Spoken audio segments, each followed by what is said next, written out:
सिद्धेभ्यः ॐ नमः सिद्धेभ्यः। मंगलं भगवान् वीरो मंगलं गौतमो गणी मंगलं कुन्दकुन्दाद्यो जैन धर्मोऽस्तु मंगलम्। सर्वमंगलमांगल्य सर्वकल्याणकारकं प्रधानं सर्वधर्माणां जैनं जयतु शासनम्। देवादिदेव अच्छा एक वर्ष का प्रणिपत्तु वर्धमानं विष्णुतरत्नमालिकां वक्षे नागनरामरवन्द्यं देवं देवादिपं वीरं। देवादिदेव खजराठ कैवल्य कमलापति श्री आदिनाथ भगवान की जय। देवादिदेव खजराठ घाटोल के बड़े बाबा श्री वासु पूज्य भगवान की जय। देवादिदेव 1008 वर्तमान शासन नायक महावीर भगवान की जय। परम पूज्य 108 आचार्य प्रवर गुरुवर श्री विद्यासागर जी महामुनिराज की जय। परम पूज्य राजर्षि अमोघ वर्ष महामुनिराज की जय। 3 कम 9 करोड़ मुनिराजों की जय। बोलो परम पूज्य 108 विमल सागर जी महाराज की। बोलो मुनि संघ की जय। पाठ करेंगे। का खलु नालंक्रियते दिष्टादिष्टार्थ साधन पटीयान् कंठस्थितया विमला विष्णुतरत्नमालिकया भगवन् किमुपादेयं गुरुवचनं हेयमपि च किमकार्यम्। को गुरुरधिगत तत्त्वः सत्तहिताभ्युद्यतः सततं त्वरितं किं कर्तव्यं विदुषा संसार संतते छेदा किं मोक्षतरोर्बीजं सम्यग्ज्ञानं क्रियासहितम्।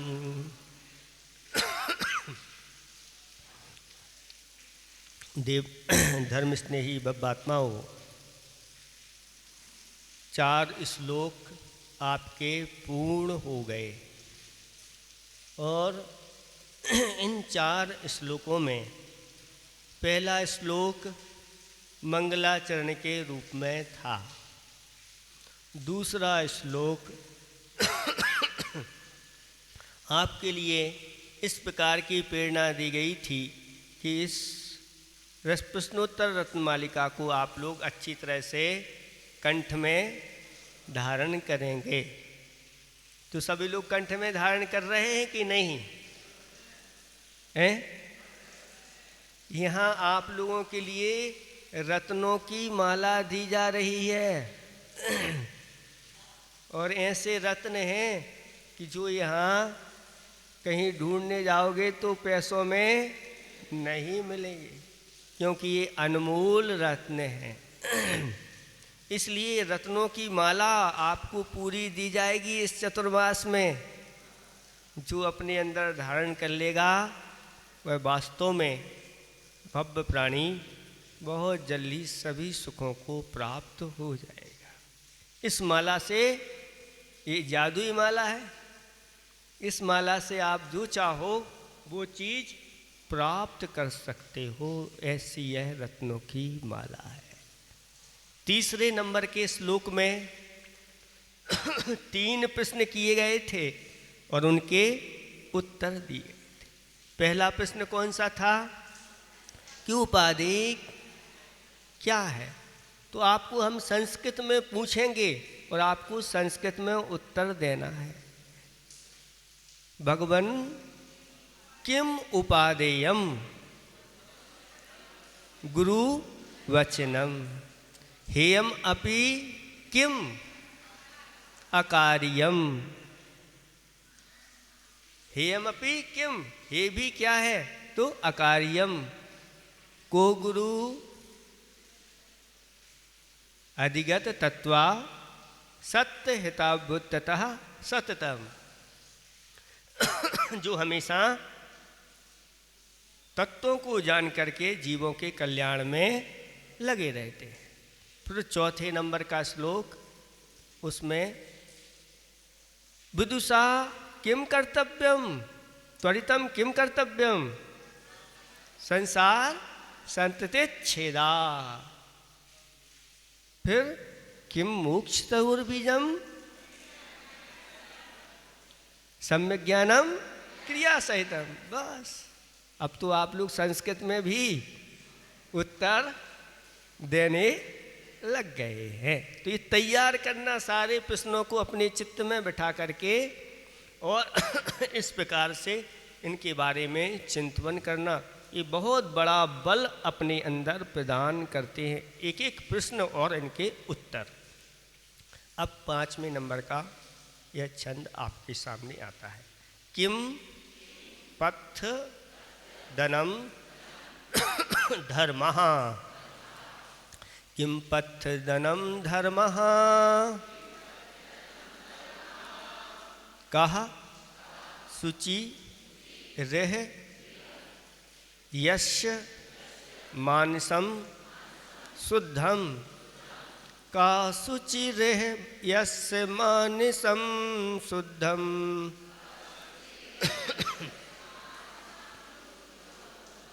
कहा पंडितो विवेकी, कहा पंडितो विवेकी, किम विष मौधीरिता गुर्वः, किम विष मौधीरिता गुर्वः, किम पथदनम धर्मः, का शुचिरेह यस्य मानसं शुद्धम, कहा पंडितो विवेकी, किम विषमोधीरिता गुर्वः।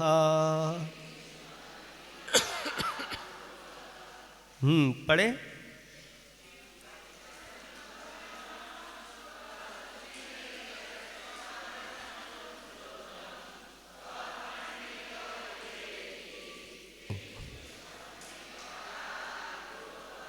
कहीं पंडिता शब्द आया है। पंडिता, हाँ, पंडितो भी इसमें पंडितो है, उसमें हो सकता है पंडिता शब्द है, पंडिता, फिर इसका विसर्ग हो जाता है, वो का विसर्ग हो करके पंडिता, पंडितों का पंडिता बन जाता है। ये पढ़ने में आ गया, सबको बन गया। किसी से नहीं बन रहा है तो पूछ सकते हैं। बन जाएगा सबसे।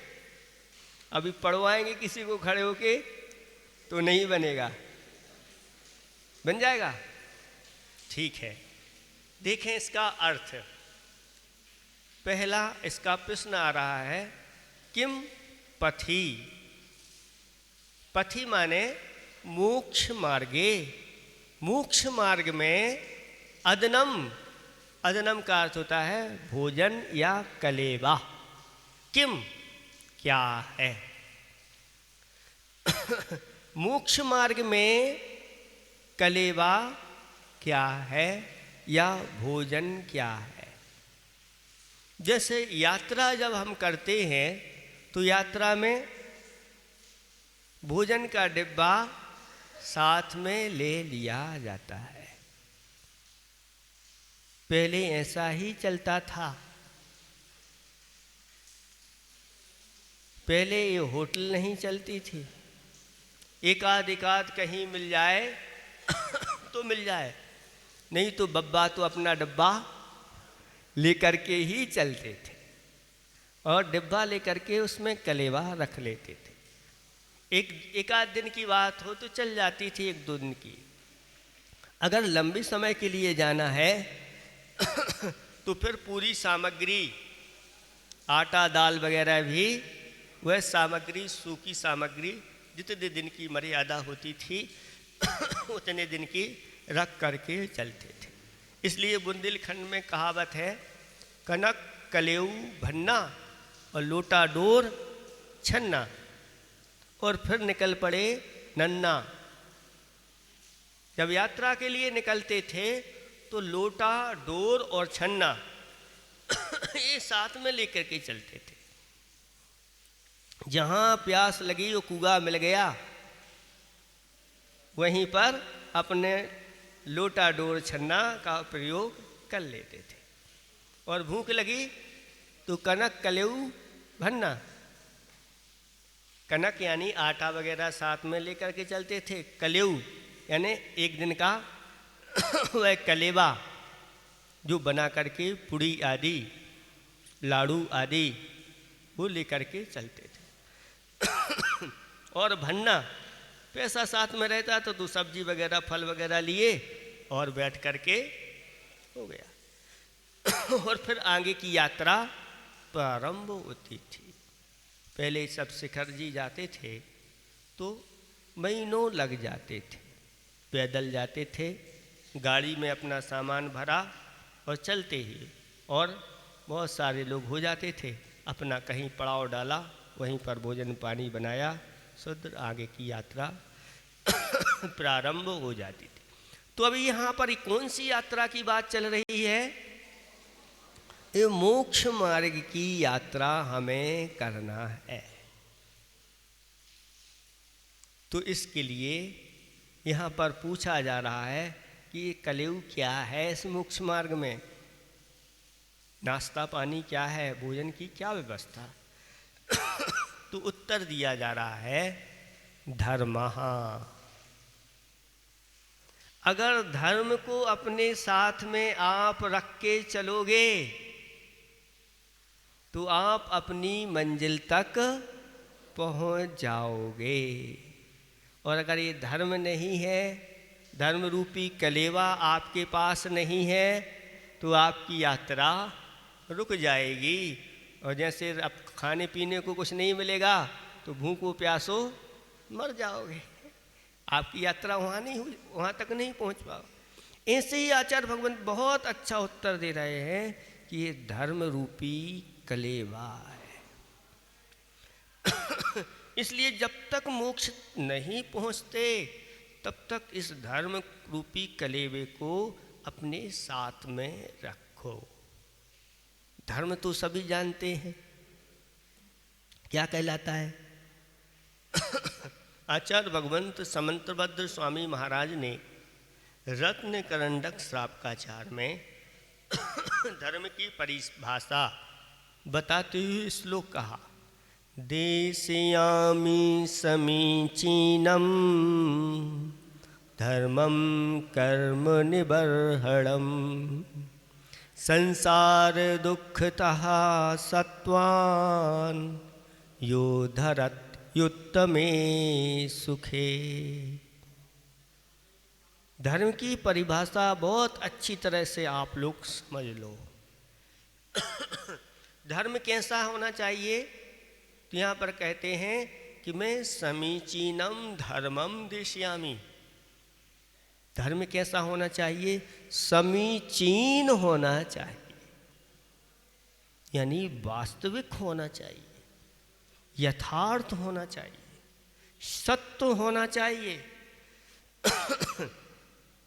जो धर्म केवली भगवान के द्वारा कहा गया है वह धर्म समीचीन होता है।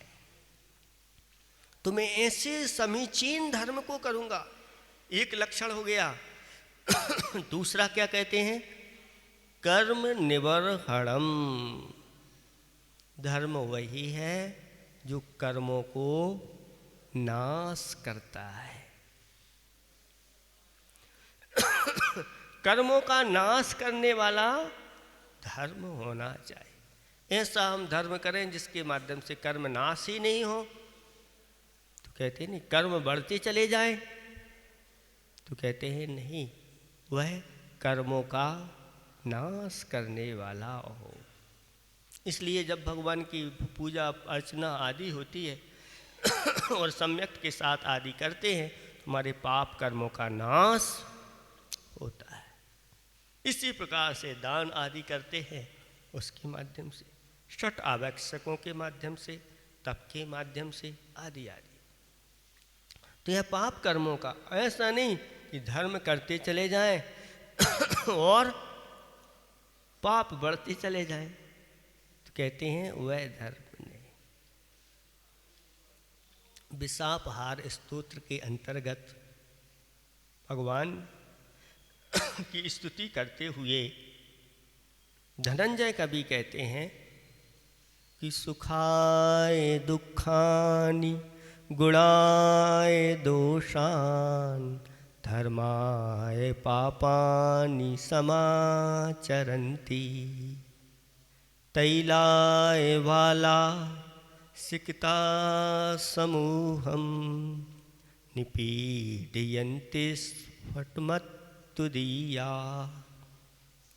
हे भगवान, आपके मत से जो भिन्न लोग हैं, जो जिनेंद्र भगवान के कथित धर्म को नहीं मानते, ऐसे लोग क्या करते हैं? सुखाय दुखानी, सुख पाने के लिए वह अनेक दुख उठाते रहते हैं, अनेक प्रकार के कष्ट में अपने आप को डालते हैं कि मुझे इसके माध्यम से स्वर्ग आदि सुख मिलेंगे। तो क्या करते हैं? वह एक पैर के ऊपर खड़े रहते हैं, चारों तरफ अग्नि जला करके और वृक्ष से उल्टे लटके रहते हैं, पानी में डूबे रहते हैं, धरती में अपने आप को अंदर कर देते हैं। ऐसे अनेक प्रकार के कष्ट सहन करते हैं। ये उसको धर्म मान करके ये धर्म है और इसके माध्यम से मुझे क्या मिलेगा? सुख मिलेगा। लेकिन ऐसा करते हुए जब उसका फल मिलता है तो उसका फल सही सही नहीं मिलता, क्योंकि अगर ऐसे धर्म के माध्यम से वहाँ पर पाप का संचय हो रहा है, तो आचार्य गुण कहते सुख कैसे मिलेंगे? और वह अनेक प्रकार के दुखों में पहुंच जाते हैं। फिर पता चलता है ये सही धर्म मैंने नहीं किया। गुणाय दोषान, गुणों के लिए दोषों का आचरण, दोषवानों का वह आसरा लेते हैं कि मुझे गुण की प्राप्ति होगी। लेकिन किन के पास जा रहे हैं? जिनके पास दोष ही दोष भरे हुए हैं और उनकी सेवा आराधना करके वो जानते, ऐसा मानते कि मुझे गुणों की प्राप्ति हो गई। तो जिसके पास जो है वही तो मिलेगा। दोषवान के पास जाओगे तो दोष ही मिलेंगे और गुणवान के पास जाओगे तो गुण। लेकिन गुणों की प्राप्ति के लिए दोषवानों का आश्रय वह लेता है या दोषों का वह अपने अंदर आचरण करता है। तो ऐसा व्यक्ति सही धर्म को प्राप्त नहीं। धर्माय पापानि समाचरन्ति, और धर्म के लिए वह पाप कर्म करता रहता है। किसके माध्यम से मुझे धर्म मिलेगा? स्वर्ग मिलेगा। और पाप करता है, जीवों को मारता है, बलि आदि देता है। लेकिन क्या होता है कि वह धर्म नहीं होता, वहाँ अधर्म होता। जहाँ जीवों को सताया जा रहा है, जीवों को मारा जा रहा है बिन कारण ही, वहाँ पर धर्म नहीं होता। लेकिन वह एक सोचता है कि ये धर्म है। उस समय ऐसा दिखा दिया उस असुर ने, इसको नरक में पहुंचाना है तो इसके लिए ऐसा दिखाओ, इन जीवों को मारा जा रहा है और ये ऊपर की ओर जा रहे हैं। यहाँ तक कि जो अपने माता पिता को भी इस प्रकार से वह यज्ञ में होम देता है, वह भी ऊपर चला जाता है। ऐसे ऐसे दृश्य दिखाए और उसको देख करके उसने भी सोचा कि यही सही मार्ग है और विधि चला दी कि इस प्रकार से आप इन पशुओं आदि का बलि दो, इसके माध्यम से तुम्हें स्वर्ग मिलेगा। और विक्रिया के माध्यम से देव दिखा देते हैं कि देखो ऊपर जा रहे हैं। ये उस देव ने इस प्रकार का कार्य किया। क्यों किया? क्योंकि उसे अपने शत्रु को नरकों में पहुंचाना था और उसने भी ऐसा किया और मर करके वह नरक में चला गया। इस प्रकार से आचार्य भगवान कहते हैं कि यह इस प्रकार के अगर कार्य किए जा रहे हैं कि सुख प्राप्ति के लिए आप अनेक प्रकार के ऐसे कुतप कर रहे हो और गुणों की प्राप्ति के लिए दोषवानों के आचरण कर रहे हो या उनके पास जा रहे हो, उनकी सेवा कर रहे हो, और धर्म पाने के लिए और आप अगर पाप हिंसा आदि पाप कर रहे हो तो वह उसी प्रकार से है जिस प्रकार से तेल पाने के लिए बाला यानी बालक सिक्ता समूहम निपीडयन्ति बालू के समूह को वह पेल रहा है। कोलू में क्या डाल रहा है? बालू का समूह डाल रहा है। तो बताओ रेत में से तेल निकलेगा क्या? आचार्य ने कि इस प्रकार की कोई कविता लिख ली है कि रेत रेतिल से नहीं रे तिल से तेल निकलता है, ऐसी एक कविता लिखी है। रेत रेतिल से नहीं रे तिल से तेल निकलता है। इसकी आगे बहुत अच्छी कविता है। आचार्य भगवान की बहुत सारी कविता और बहुत गहराई को लेकर के जो रेत से तेल निकालना चाह रहे हैं उनके लिए, जो नीर के मंथन से और नवनीत पा रहे हैं उनके लिए वो कविता लिखी गई है।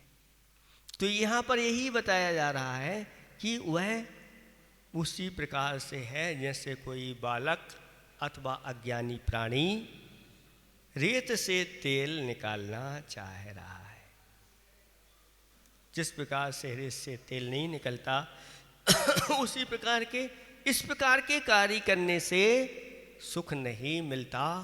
अगर सुख चाहते हो तो कहते हैं जो संसार दुखता सत्वान, संसार के जो दुख हैं जो आपको 5 परावर्तन रूप दुख बताए जन्म जरा मृत्यु रोग और शोक रूप 5 प्रकार के दुख बताए, उन दुखों से जीवों को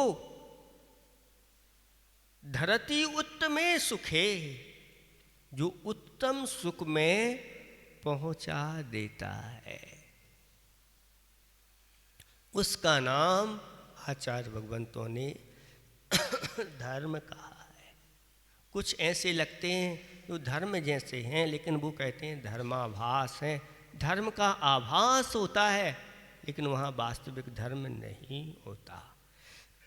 वास्तविक धर्म तो जो केवली भगवान के द्वारा कहा गया है वह धर्म होता है। ऐसा धर्म जिसके जीवन में आ जाता है वह व्यक्ति फिर उत्तम सुख, स्वर्ग के उत्तम सुख यानी सम्यक दर्शन के साथ जो सुख प्राप्त होते हैं वो उत्तम सुख, और वहाँ से फिर नीचे आकर के मोक्ष के सुखों को प्राप्त कर लेते हैं। सुख वही है जिसके बाद फिर कोई दुख नहीं आते। एक बार अगर कर्मों का नाश हो करके और वह सुख हमें प्राप्त हो जाए, मोक्ष का सुख, तो फिर बार बार संसार के दुख प्राप्त नहीं होते हैं। ऐसा ये धर्म कहलाता है। इस धर्म का आचरण करना चाहिए।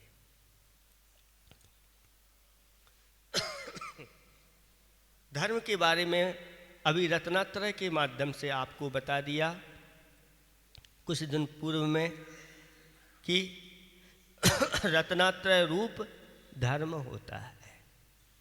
लेकिन उस रत्नात्रय की पूर्ति अगर हम करना चाहें तो आचार्य भगवंत कहते हैं उत्तम क्षमा आदि अपने अंदर ये 10 धर्म आना चाहिए। और ये उत्तम क्षमा आदि 10 धर्म हमारे अंदर आ जाते हैं तो रत्नात्रय बहुत अच्छी तरह से उसका पालन होता है। उत्तम क्षमा आदि 10 धर्म तो आप जानते ही हैं। क्या कहलाती है उत्तम क्षमा धर्म? इसके साथ उत्तम शब्द जुड़ा हुआ है। उत्तम का अर्थ होता है कि किसी भी प्रकार की ख्याति, पूजा और लाभ, इसको छोड़ करके जो धर्म का पालन किया जाता है वही उत्तम धर्म कहलाता है। ख्याति के लिए धर्म करें, पूजा सत्कार हो इसके लिए धर्म करें और कुछ लाभ हो, धन आदि की प्राप्ति हो, तो कहते हैं नहीं, इसके लिए नहीं किया जाता। लेकिन धर्म करते समय इन चीज़ों की प्राप्ति हो जाती है। जब आप अगर वास्तविक धर्म करोगे तो आपको ख्याति भी मिलेगी, लाभ भी होगा और पूजा सत्कार भी होगा। लेकिन अगर इसके लिए करते हो तो वह वास्तविक धर्म नहीं होगा, ऐसा जानना चाहिए। इसलिए उत्तम शब्द इनके साथ जोड़ा गया है और उसमें सबसे पहले क्षमा धर्म आता है। क्षमा धर्म यानी क्षमा की नींव पर बाकी के 9 धर्म टिके हुए हैं। और अगर ये नींव गड़बड़ा गई तो पूरा का पूरा महल जो है वह धराशायी हो जाता है। इसलिए उत्तम क्षमा को अपने जीवन में उतारना चाहिए। क्रोध जो है वह क्रोध हमारे धर्म को नष्ट करने वाला है। आप पढ़ते हैं ना, अगर क्रोध को जीतना है तो कैसे? क्षमा के माध्यम से ही उस क्रोध को जीता। क्रोध भाव से नहीं, क्षमा भाव से क्रोध जीत लो, मान विनय धर के, ऋजुता से माया को जीतो, लोभ तोष करके। ये 4 चीज़ें हैं और इनको किस प्रकार से जीता जाता है इस पंक्तियों में बताया गया कि क्रोध को जीतना है तो आप क्षमा करो। भीतर से संकल्पित होना पड़ता है, तब जाकर के उस संकल्पित होने के साथ साथ सावधान भी। थोड़ी सी असावधानी हुई तो भीतर से तो वह बैठा रहता है और तुरंत उठ करके बाहर आने लगता है। और तुरंत उसको अगर बैठा दिया तो शांति हो जाती है। नहीं तो क्या दशा होती है? तो किसी ने ये पंक्तियाँ लिखी हैं कि क्षमा और शांति में सुखी रहें सदैव जीव, क्षमा और शांति में सुखी रहें सदैव जीव, क्रोध में न एक पल रहे सुख चैन से। क्षमा और शांति में जीव हमेशा सुखी रहते और क्रोध में एक पल भी सुख चैन नहीं रहता। आबते ही क्रोध अंग अंग से पसेब गिरे, ओंठ डसे दांत घिसे आग झरे नैन से। क्या दशा हो जाती है? जैसे ही क्रोध आता है, आ गया क्रोध, तो क्या होता है? अंग अंग से पसेब, पसीना आने लग जाता है। क्यों? क्योंकि उसकी गर्मी ऐसी रहती, इसको अग्नि कहा है। क्रोध अग्नि भक्ति है, तो फिर देखो पूरा का पूरा शरीर तप जाता है, और जब तपता है तो पसीना पसीना हो जाता, और सीना तान के और डंडा लेके या अस्त्र शस्त्र लेकर के खड़ा हो जाता है। ओंठ दसे, ओंठों को दबाता है, आओ, और दांत घिसे, दांत को भी घिसता है, और आग झरे नैन से। नैन से यानी आँखों से आँखें लाल हो जाती। आचार्य ने खाई को बनाया है कि आँखें लाल हैं, आँखें लाल हैं।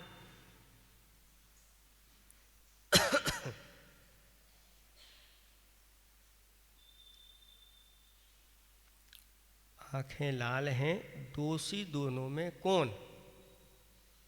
मन अंदर, आँखें लाल हैं, मन अंदर, दोषी दोनों में कौन? मन अंदर है, आँखें बाहर हैं, वो आँखें कैसी हैं? लाल हैं। दोषी दोनों में कौन है? मन तो दिखाई नहीं दे रहा है, आँखें लाल दिखाई नहीं, लेकिन मन ने इस प्रकार से विचार कर लिया कि इन्होंने मुझे ऐसा कहा है, इन्होंने मुझे गधा कहा है, बस अब आंखें लाल हो जाती। वो कहते हैं भैया मुझे गधा कह रहे हो? वो कहता तुम गधा, तुम्हारे और तुम्हारे वह पीढ़ियों की खबर ले लेता है। कुछ लोग तो ऐसे होते हैं मुख से नहीं कहते, और जैसे उनको गधा कहा तो वह गधा बन जाते हैं और दुलत्ती मारने लग जाते।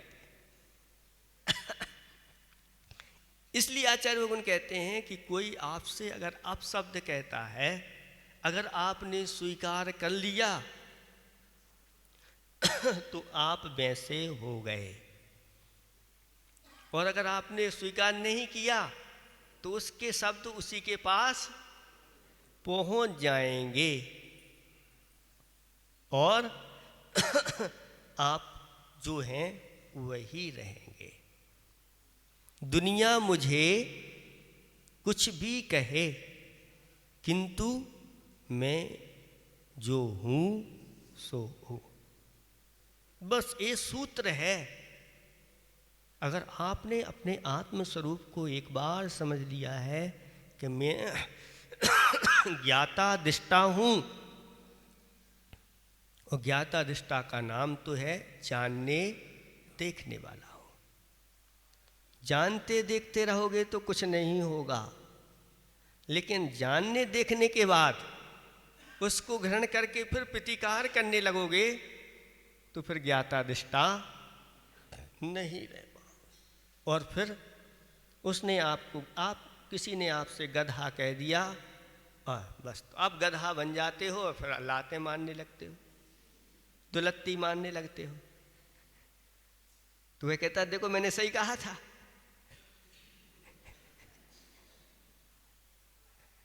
आप हो कि नहीं?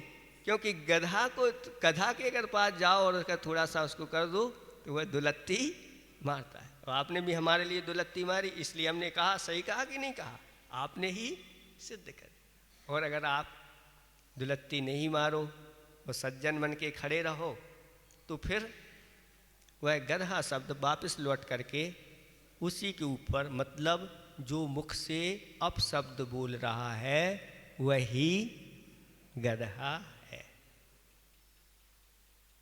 क्योंकि सज्जन मुख से अपशब्द नहीं निकालते, तो आपने मुख से भी अपशब्द नहीं निकाले, सामने वाले ने करे, और आपने कोई प्रतिक्रिया भी नहीं की, तो वही गधा बन जाता है। आप सज्जन के सज्जन बने रहते।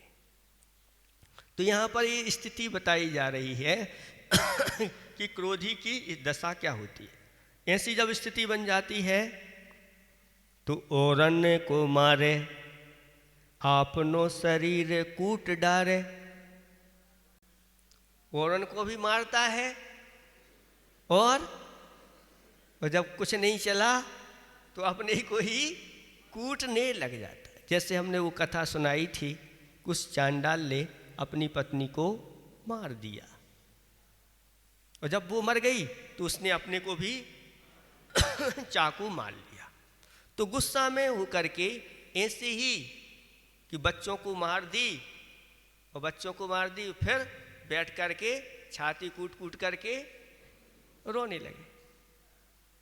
तो ऐसी दशा इस क्रोध में हो जाती। औरन को मारे आपनो शरीर कूट डारे, नाक भों चढ़ाए कुराफात बक बैन से। नाक भी फूल जाती है, अगर छोटी हो तो बड़ी हो जाती है। नाक फूल जाती है, भौएं भी चढ़ जाती हैं और मुख से कुराफात यानी अपशब्द गाली आदि निकलने लगते हैं।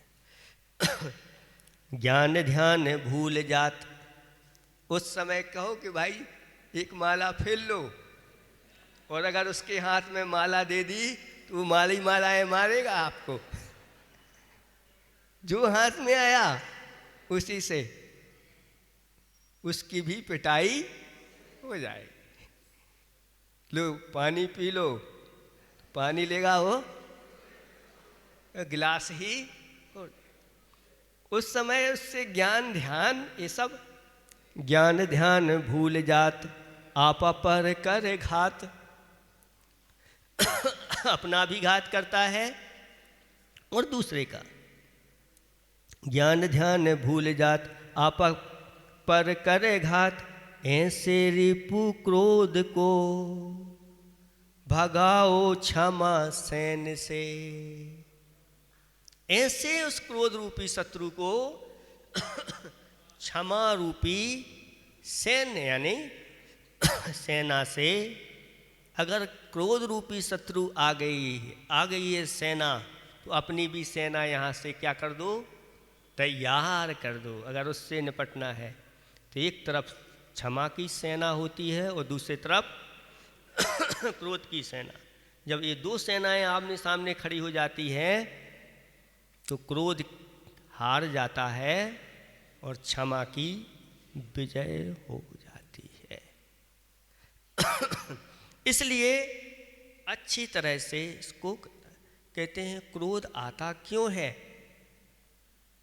तो जब हमारी अपेक्षाएं होती हैं और उन अपेक्षाओं की पूर्ति नहीं होती तो क्रोध आ जाता है। इसलिए आचार्य भगवान कहते हैं अपेक्षाओं को समन करो।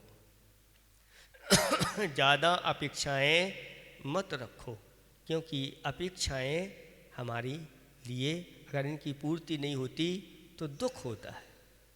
जिनको अपना माना उनसे ही दुख पाया। ये क्यों कि जिनको हमने अपना माना है उनसे हमारी बहुत सारी अपेक्षाएं जुड़ जाती, और जब उन अपेक्षाओं की पूर्ति नहीं होती तो दुख होता है, और दुख होता है तो फिर कर्म बंधन की प्रक्रिया बढ़ जाती है और फिर धर्म नहीं हो करके अधर्म होने लग जाता है। इसलिए यहाँ धर्म की बात आपके सामने चल रही है कि उत्तम क्षमा धर्म है। इसलिए इसको हमेशा हमेशा क्षमा को अपने साथ में लेकर के चलना चाहिए। अग्नि कहीं लग गई है तो कैसे बुझाएं, कैसे बुझाएं? तो पानी के माध्यम से बुझाया जाता है। पानी की व्यवस्था हो गई तो वह अग्नि बुझ जाती है। ऐसे ही भीतर से अगर क्रोध रूपी अग्नि लगी है तो क्षमा रूपी जल से बुझाना चाहिए। किसी ने कहा है कि दिमाग ठंडा हो, दिमाग ठंडा हो, दिल में रहम हो। रहम जानते हैं? दया, करुणा। दिमाग ठंडा हो, दिल में रहम हो, जुबान नरम हो। जुबान कैसी होना चाहिए? नरम, कठोर नहीं। यानी इससे हित मित प्रिय वचन निकले तो वो जुबान नरम कहलाती है।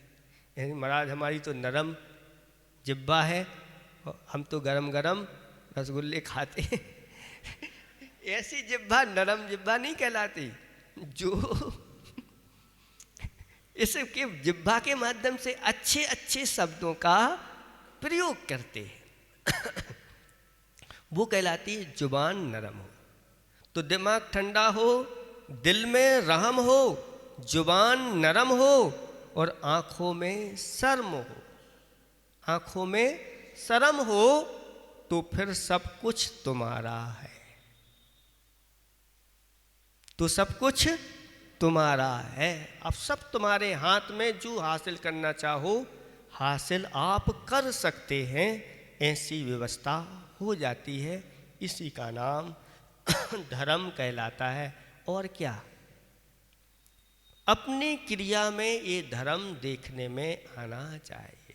नहीं, धर्म तो हमारी आत्मा का स्वभाव है, वो तो हमारे आत्मा के अंदर धर्म रहता है और इधर कर्म किए जा रहे हो, यहाँ खोटे कर्म किए जा रहे हो और कह रहे हैं हमारा तो आत्मा का स्वभाव ही धर्म है। तो ऐसे नहीं, ये क्रिया में, प्रतिक्रिया में देखने को मिलना चाहिए ये धर्म। इसलिए प्रति वर्ष आप लोग क्या पढ़ते हैं? जब पर्युषण पर्व आते हैं उस समय सभी लोग पूजा करते हैं। क्या करते हैं? पूजा करते हैं। और उस पूजा में जो पंक्तियां हैं बड़े अच्छे लय के साथ, बिना संगीतकार के, तो पहले संगीतकार चाहिए, और अगर उसने अच्छे से संगीत नहीं सुनाया तो फिर देखो आंखें लाल हो जाती। इसको भगाओ यहाँ से, दूसरा संगीतकार लाओ, क्योंकि ये संगीतकार सही नहीं। पहली दिन ही आप अपने धर्म को प्रकट कर देते। तो आचार्य भगवान कहते हैं कि वो पंक्तियां जो उन पंडित जी ने लिखी हैं, वो पंक्तियां आपको सिर्फ उसी दिन नहीं, 12 माह उन पंक्तियों का आप चिंतन करो। गजब की पंक्तियां हैं। वो श्रावक के लिए भी हैं और श्रवण के लिए, दोनों का उन्होंने सामंजस्य बिठा करके उन पंक्तियों की रचना की है। क्या कहा?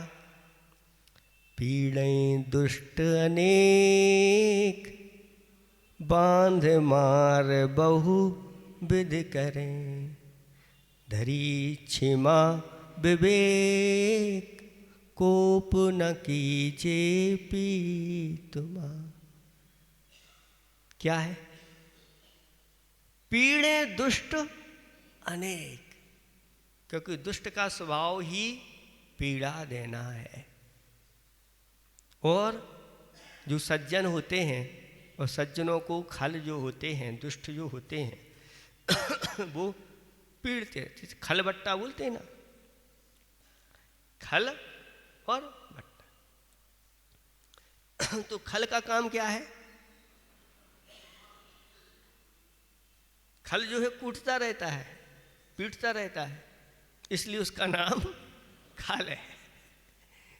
ऐसे ही खल जो है सज्जनों को परेशान करते रहते हैं। सीधे साधे लोग होते हैं तो बस, कुछ लोग कहते हैं महाराज हम शिविर में आते हैं तो हमें सब लोग परेशान करते हैं। क्यों करते हैं? कि वो सीधा साधा सज्जन है बेचारा, और जो परेशान करने वाले हैं वो खल बन जाते हैं। अब धर्म का पालन कैसे होगा 10 दिन? इसलिए सभी को सज्जन बनना चाहिए। पीड़े दुष्ट अनेक, बांध मार बहुविध करें। अनेक प्रकार से बांध करके और कष्ट देते हैं।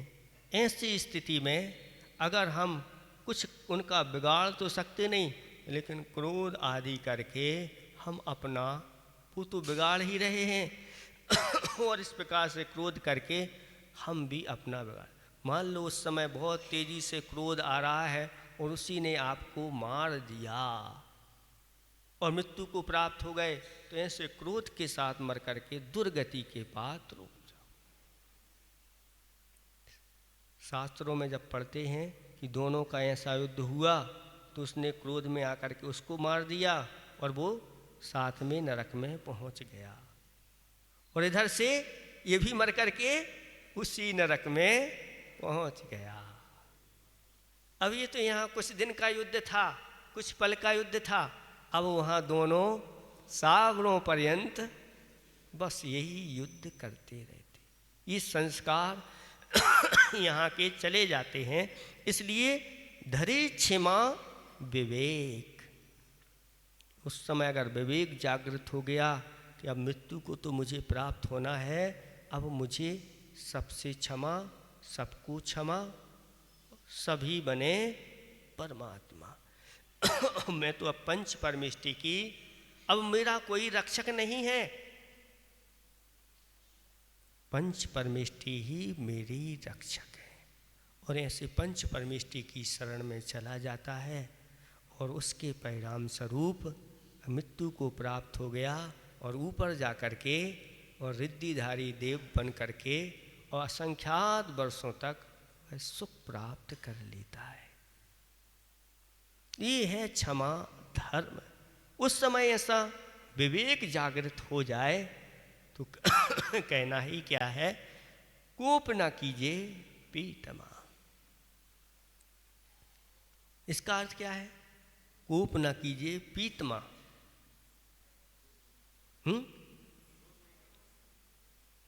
पीतमा, पीतमा अंधकार, क्रोध रूपी अंधकार को पीजा और उसको करना नहीं, बस इस प्रकार से अगर कर लेते हैं तो वो क्षमा। फिर उसके बाद क्या है? उत्तम क्षमा गहो रे भाई, यह भव जस पर भव सुखदाई। इस भव में भी सुख मिलेगा और पर भव में भी यश। इसलिए उत्तम क्षमा। गाली सुन मन खेद न आनो, गुण को ओ गुण कहे अयानो। क्या है इसका अर्थ? गाली सुन करके भी मन में खेद प्रकट नहीं करना, क्योंकि यह शब्द जड़ हैं और मैं चेतन हूँ। ये जड़ शब्द इस चेतन का कुछ बिगाड़। अध्यात्म ग्रंथों में लिखा हुआ है कि जो दिखाई दे रहा है वह मैं नहीं हूँ, और मैं जो हूँ वह दिखाई नहीं देता। निश्चय नहीं कि वो जब दृष्टि चली जाती तो निश्चय से आत्मा कैसी है? अरूपी है। और अरूपी आत्मा में न तो स्पर्श है, न रस है, न गंध है, न वर्ण है। जब इस आत्मा के अंदर स्पर्श रस गंध नहीं है तो इसको कोई छू भी नहीं सकता, इसको कोई सूंघ भी नहीं सकता, इसको चख नहीं सकता, कोई देख भी नहीं सकता। जब देख ही नहीं सकता तो इसको कोई मार कैसे सकता है? मार ही नहीं सकता। इस प्रकार की भावना से जब चले जाते हैं, यह तो अजर अमर अविनाशी है, न मरती है न जन्मती है। और जब इस प्रकार की दृष्टि चली जाती है, निश्चय नहीं कि वो व्यवहार गौण कर दिया जाता है। आचार्य भगवान कहते हैं निश्चय नय का आलम्बन इसलिए लिया जाता है कि हमारे परिणाम शांत बने रहें, राग देशमय परिणाम नहीं हो। इस प्रकार से ऐसे नए का आलंबन ले लेते हैं तो बहुत जल्दी इस सबको फिर अंदर से कोई खेद उत्पन्न नहीं होता। गुण को ओ गुण कहे अयानो, गुणवान है उस गुणगान को भी वह सामने वाला व्यक्ति क्या कह रहा है, ये तो दुर्जन है, ये तो दुर्गुणी है। ऐसा कहते हुए भी मन में खेद नहीं आता। कहिए अयानो वस्तु छीने, बांध मार बहुविधि करें, घर ते निकारे तन बिदारे, बैर जो ना तहाँ धरे। ये सब स्थिति भी हो जाए, भाई भाई में इस प्रकार का झगड़ा हो गया और छोटे भाई की वस्तु किसने छीन ली, बड़े भाई ने छीन ली और मारा भी, बांध भी दिया, यहाँ तक कि घर से भी निकाल दिया। तो घर ते निकालें तन बिदारें, तन को भी विदीर्ण कर देते हैं। तो भी ऐसा क्षमा धर्म को धारण करने वाला जीव किसी प्रकार से बैर नहीं बांधता। और बैर जो नहीं बांधता वह तो सुख ही हो जाता है, और जो बैर बांध है वह नरकों में जाके दुखी हो जाता है। कमठ और पासनाथ भगवान का ये उदाहरण तो सबके सामने है। विचार क्या करता है, तैं कर्म पूरब किए खोटे, सहे क्यों नहीं जिए रा, अति क्रोध अग्नि बुझाए प्राणी, साम जल ले सिएरा। क्या विचार करें उस समय, अगर इसको जीतना है तो कहते हैं इस प्रकार का चिंतन करो, जे कर्म पूर्व किए खेटे, हमने पूर्व में खोटे कर्म किए थे, वह कर्म अब उदय में आए हैं, उन्हीं का ये मुझे फल मिल रहा है। अब क्यों नहीं सहन करे जीरा, जीरा मतलब जीरा नहीं, जीरा अने आत्मा, हे जीव, यहाँ पर जीरा बोला हे जीरा, अब उसको क्यों नहीं सहन करता। पूर्व में जो कर्ज लिया था, अब वो कर्जदार आ गया है कर्ज लेने के लिए, तो अब क्यों नहीं चुकाता। चुकाना चाहिए, नहीं चुकाओगे तो फिर वह रिपो कर देगा और फिर पुलिस पकड़ करके तुम्हारे लिए ले जाएगी, तो वहाँ मार पड़ेगी और यहाँ भी मार पड़ेगी और धन भी देना पड़ेगा, छीन लिए जाएंगे। और अगर यहाँ पर नहीं पकड़े गए, थोड़े से आप वजनदार हो, सामने वाले ने कहा भाई इनको छोड़ दो, आप नहीं दे रहे तो खा जाने दो, तो कहते हैं कि फिर अगले भव में आपको इस प्रकार के कर्म फिर उदय में आएंगे और वो सब आपको चुकाना पड़ेगा। तो इस प्रकार से वह चिंतन करता है और अति जो क्रोध अग्नि बड़ी हुई थी उसको वह बुझाता है, किसके माध्यम से, साम जल्ले सीरा। ऐसा वह समता रूपी ठंडक ठंडा जल लेकर के क्षमा रूपी जल के माध्यम से सींचता रहता है तब जाकर के उसको ये चीज मिलती है। ऐसा क्षमा धर्म अगर पिति समय अपने अंदर आ जाए तो कहना क्या। ये धर्म है जो हमारे लिए रत्नात्रय की ओर ले जाता है। इसलिए साधु और श्रावक दोनों के लिए उपदेश दे करके यहाँ पर समझाया गया है। और शास्त्रों में ऐसा भी वर्णन मिलता है कि श्रावक भी उसके ऊपर किसी प्रकार की कोई आपत्ति आ गई तो भी उसने क्षमा भाव धारण किया और बहुत जल्दी उसने सद्गति को प्राप्त कर लिया या उसी भाव में वह सुखी हो गया।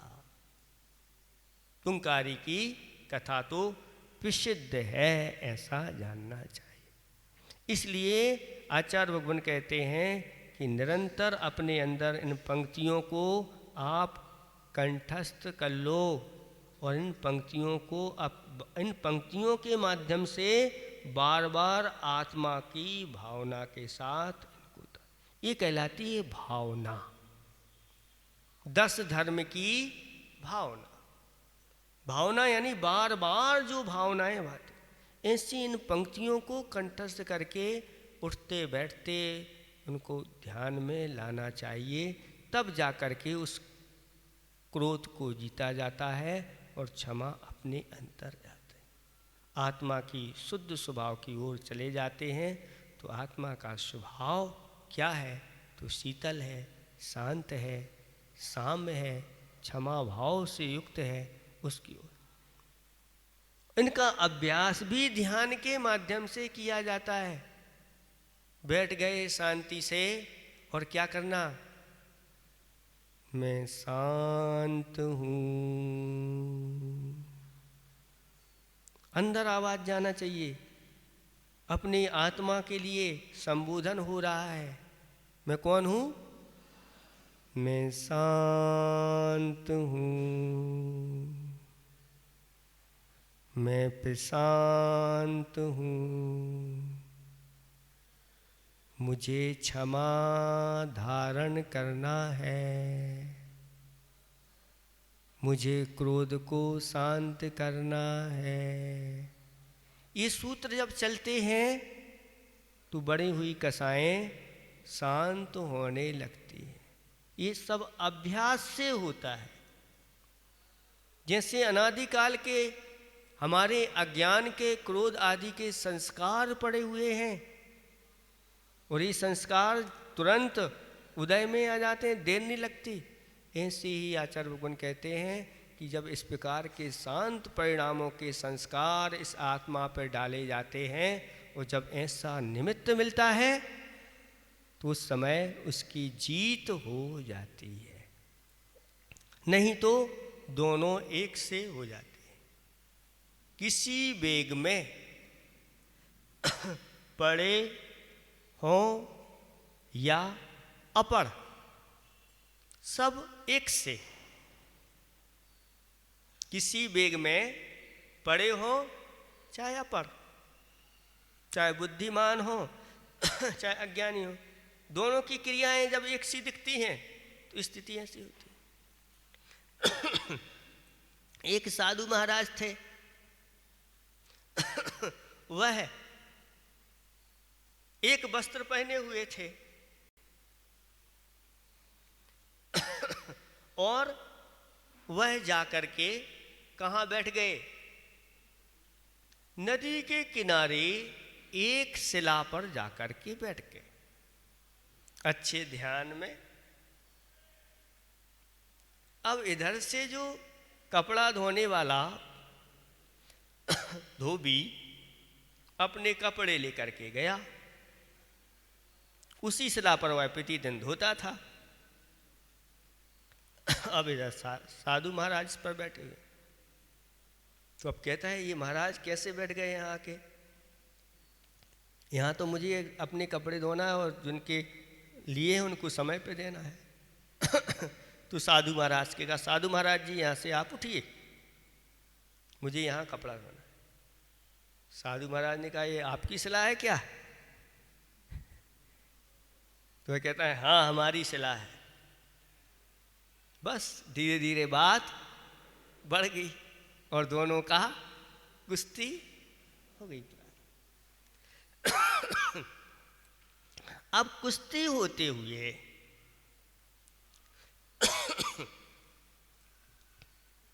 जो वहां पर जो गया हुआ था कपड़े धोने वाला धोबी वह भी लुंगी में था, एक कपड़े पहना था, और वह भी साधु भी, और दोनों का युद्ध हो रहा है। उधर से कोई देवी देवता निकलते हैं और इनके युद्ध देख करके और दोनों की एक सी क्रिया होती हुई देख करके देवी कहने लगे उन साधु महाराज को, आप बचाओ। धोबी उसको पीट रहा है। तो देव कहते हैं मुझे समझ में नहीं आ रहा है कि कौन साधु है। दोनों की प्रक्रियाएं एक सी हैं, दोनों की ड्रेस भी और ये ड्रेस, ये सारी क्रियाएं एक सी। अब मैं किसको बचाऊं? कि दोनों में एक से हो जाते हैं। अगर साधु भी क्रोधित हो जाए और श्रावक की क्रोध हो जाए और दोनों लड़ रहे हैं तब को किसको कहें कि ये साधु है, ये श्रावक है? इसी प्रकार से कोई बिना पढ़ा लिखा है, कुछ भी नहीं आता, और वह जाकर के मंदिर में हाथ पे हाथ रख करके, और एक यहीं बाजू में जो बहुत पढ़ा लिखा विद्वान है वो भी हाथ पर रख के बैठा है। दोनों एक से हैं। अब किसको कह दो कि ये पढ़ा लिखा नहीं है और ये पढ़ा लिखा है? तो क्रियाओं के माध्यम से कुछ ऐसे वेग होते हैं जिन वेगों में चाहे पढ़े हो चाहे अपढ़ सब एक से हो जाते हैं, चाहे सम्यक वेग हो चाहे असम्यक असमीचीन वेग हो। इसलिए आचार्य भगवान कहते हैं ये कलेवा है मोक्ष मार्ग में, एक कलेवा साथ में लेके चलोगे मोक्ष मार्ग बहुत अच्छा बनेगा। आज आपका समय हो गया।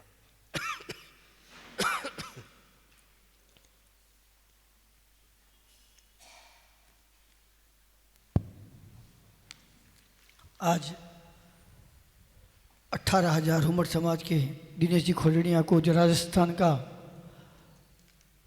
जो श्रमण संस्कृति केंद्र के अध्यक्ष पूरे राजस्थान के बनाए गए हैं, जो ये को तीर्थों की सुरक्षा और संतों के आहार विहार की संरक्षा जो पुलिस प्रशासन को दी गई है, तो उनका आज वो सागवाड़ा पहुँचे हैं और 3 भोजन करके अपन सभी मिलकर वस्तुपाल जी जोधावत अगर यहाँ विराजमान हो तो उनसे निवेदन है, आप यहाँ के प्रतिनिधि हैं, आप सभी पंचों के माध्यम से उनको साथ लेकर भी और जो भी महानुभाव जाना चाहें साथ में मिलकर वहाँ सागवाड़ा अपन सभी को पहुँचना है, क्योंकि 3 बजे लगभग 2:45-3 बजे उनका स्वागत अभिनंदन होना है। अपना गांव बड़ा है, यहाँ से 25-30 लोग जाएंगे अगर